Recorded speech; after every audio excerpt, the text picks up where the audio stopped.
Hello বন্ধুরা, তোমরা কেমন আছো? আশা করি সকলে ভালো আছো। তো প্রথমেই জানাই বড়দেরকে প্রণাম আর ছোটদেরকে অনেক অনেক ভালোবাসা।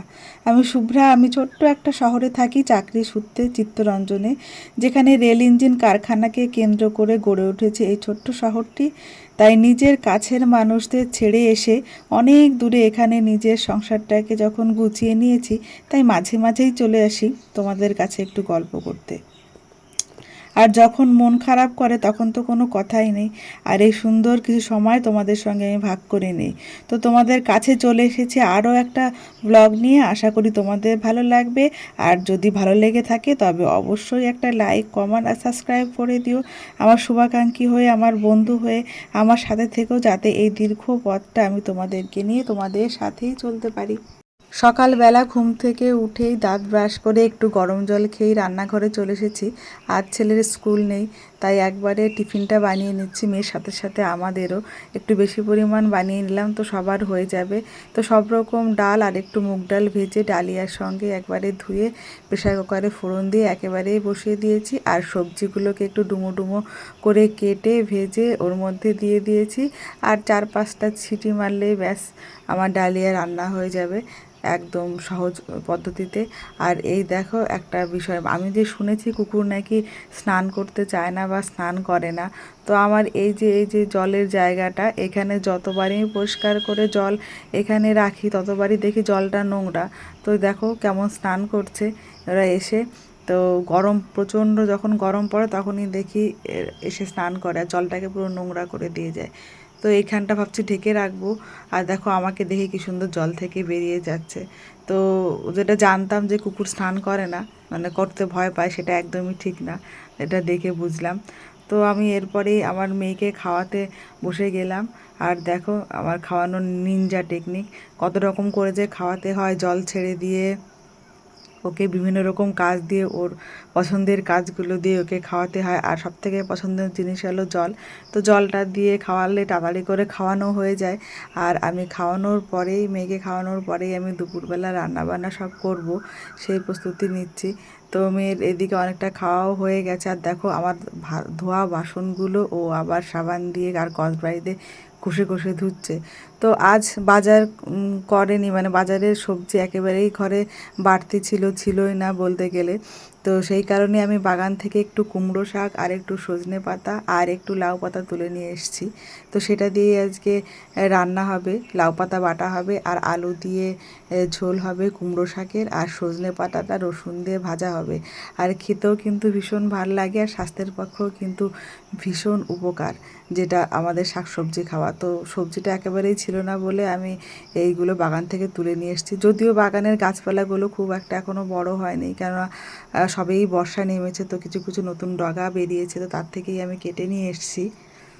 বাড়িতে যখন সবজি থাকে না তখন আমি আমার ক্ষেত থেকে লাগানো শাকসবজি কিন্তু তুলে এনে 2-1 দিন ঠিক ম্যানেজ করে নিই। তবে শীতকাল ছাড়া এখানে এমনি সবজি লাগানো হয় না, কারণ হলো ওয়েদার আর জলের অভাব। আর গাছ বাঁচিয়ে রাখা এখানে প্রায় অসম্ভব, প্রচণ্ড খাটতে হয় আর প্রতিদিন জল দিতে হয়, না হলে গাছ একেবারেই বাঁচে না।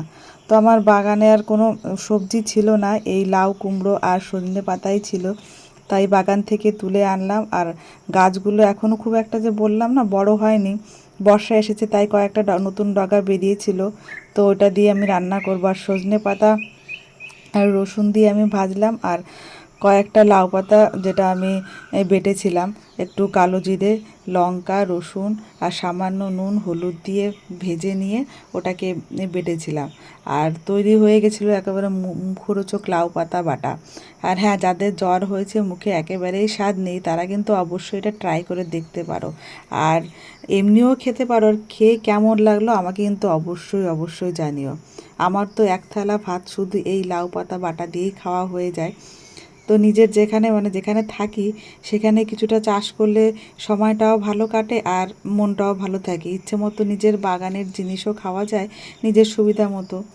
তো দেখবে একটা সুগৃহিণীর যে কোনো পরিস্থিতিতেই ঠিক নিজের সংসারকে চালিয়ে নিয়ে যেতে পারে, সে যেরকম অসুবিধাই হোক না কেন, মানে 2-3 দিন বাজার ছাড়াও চালিয়ে নিয়ে যেতে পারে। আবার হুট করে দেখবে কয়েকজন যদি বাড়িতে চলে আসো, তাও ঠিক করে ম্যানেজ করে নিতে পারে। যে কোনো গৃহিণী মানে যারা সংসার করে তাদের একটা ম্যানেজের ব্যাপার হয়ে যায়, কোনো ব্যাপারই নেই। তো আমরা দুপুরবেলা খাওয়া দাওয়া করে এই যে ছেলে মেয়েকে, যেটা আমার রোজগারের ব্যাপার, আমি বা যে কেউ অন্য কেউ ঘুরতে নিয়ে বেরোনো, তো সেটা আমাকে করতেই হবে। তো সেজন্য দুপুরবেলা খাওয়া দাওয়া করে একটু রেস্ট নিয়ে ওরাও ঘুম থেকে তুলে একটুখানি খাইয়ে তারপরে আমরা এই যে পাশের যে মন্দিরটা আগে অনেকবার দেখিয়েছি, তো সেখানেই আমরা এখন যাচ্ছি। আর দেখো বর্ষা শুরু হয়ে গেছে, তো সবুজ হয়ে গেছে চারপাশটা। আর দেখো মন্দিরে চলে এসেছি। আর এই মন্দিরে কিন্তু এটা 50 বছর হলো এরা স্থাপন করায় মন্দিরটা, তো সেই উপলক্ষে বেশ বড় করেই একটু আয়োজন হয়েছে। মন্দিরটা খুব একটা বড় না, কিন্তু আয়োজনটা দেখলাম বেশ বড়ই হয়েছে। প্রায় 5 দিন ধরে অনুষ্ঠান চলছে, কীর্তন হচ্ছে, তারপরে হরিনাম হচ্ছে, কৃষ্ণনাম হচ্ছে, আর এখানে প্রত্যেক দিন প্রসাদ দেওয়া হচ্ছে, খিচুড়ি প্রসাদ। আর প্রসাদটা খেতেও কিন্তু ভীষণ সুন্দর। তো বেশ সাজিয়েছে ঠাকুরকে। আর এই ঠাকুরটা কিন্তু এখানে থাকে না, মন্দিরে থাকে। তো এই অনুষ্ঠানের কদিন প্রত্যেক বছরই বার করে আর এখানেই তোমার মানে যেটা কৃষ্ণ নাম অনবরত চলে, যেটা থামে না, সেটা এখানেই হতে থাকে। আর দেখো আমার ছেলে মেয়েকে নিয়ে চলে এসেছি। আর এখন সন্ধ্যা হয়ে গেছে বলে লাইটগুলো জ্বালিয়ে দিয়েছে। তো সবাই এখানে বেশ খানিকক্ষণ বসলাম, আর বাচ্চাগুলো একটু খেললো। আর এই যে মন্দিরের ঘন্টা আমার মেয়ে বাজাবে, সেই জন্য ও বায়না করলো, ওর দিদির কোলে উঠে ও মন্দিরের ঘন্টা বাজিয়ে বেশ খুশি। তো ওখানে একটুখানি বসার পরে সবাই মিলে প্রসাদ খেলাম, আরও বাবার জন্য একটু নিয়ে এলাম। আর এখানে ঘন্টা বাজানোর সব প্রতিযোগিতা শুরু হয়ে গেছে, এ বাজায় ও বাজায়, ওদের বাজানো শেষ হচ্ছে না। আর আমার মেয়ে সমানে বলে যাচ্ছে আমি আমি আমি, নিজেকে দেখাচ্ছে যে ও বাজাবে। তো তারপর ওখান থেকে আমরা রাত হয়ে গেছে, যেহেতু পরের দিন স্কুল আছে। আর সেই যে কারণে আমরা সবাই যে ফিরে আসছি। আর দেখো পুরো রাস্তাটা সুন্দর করে লাইটিং দিয়ে দিয়েছে বেশ খানিকটা, আর গেটটাকেও বেশ লাইট দিয়ে সুন্দর করে সাজিয়েছে। তো ওখান থেকে ফিরে আবার ছেলের হোমওয়ার্কগুলো আছে, সেটাকেও সারতে হবে। তার কারণ পরের দিন স্কুল আছে, তো কিছু 3-4টে প্রজেক্ট দিয়েছে যেগুলো করতে হবে। আর আমার বাচ্চাদের এই প্রজেক্ট কেন দেয় আমি বুঝি না, ওরা তো করতেই পারে না, শুধু মাদের বাবাদের খাটনি এই আর কি। কিন্তু কিছু করার নেই, স্কুলের নিয়ম, সেটা তো করতেই হবে। তো যে প্রজেক্ট করতে বসে গেছি, আগেও দুটো করেছি, কম্পিউটারের আর এক্সপ্লোর সায়েন্সের। আর এখন এটাই আর্ট অ্যান্ড ক্রাফটের। তো আমি সব কিছু কেটে রেখে গেছিলাম রেডি করে, শুধু এসে আঠা দিয়ে লাগাবো। তো সেই আঠা দিয়ে আমি এখন লাগাচ্ছি সাজিয়ে। তো এটা করার পরে রাত্রেবেলায় খাওয়া দাওয়া করে আবার ব্যাগ গুছিয়ে আবার পরের দিন সকালের জন্য অপেক্ষা করা, আবার একটা নতুন দিন শুরু হওয়া, আবার নতুন ভোরে নতুন জীবন, নতুনভাবে আবারও শুরু করা, আর মনের ইচ্ছেগুলোকে আবার নতুনভাবে সাজিয়ে নিজের পথের দিকে এগিয়ে চলা। তো এই দেখো আমার কাটার প্ল্যাটটা হয়ে গেছে। তো ছেলে তো দেখে ভীষণ খুশি, বলেছে ম্যাম এটা স্টার দেবে আর গুড দেবে। তো আমার ব্লগটা আজকে এই পর্যন্তই ছিল। পরের ব্লগে আবার দেখা হবে, ততক্ষণে সবাই ভালো থাকবেন, সুস্থ থাকবেন, টাটা।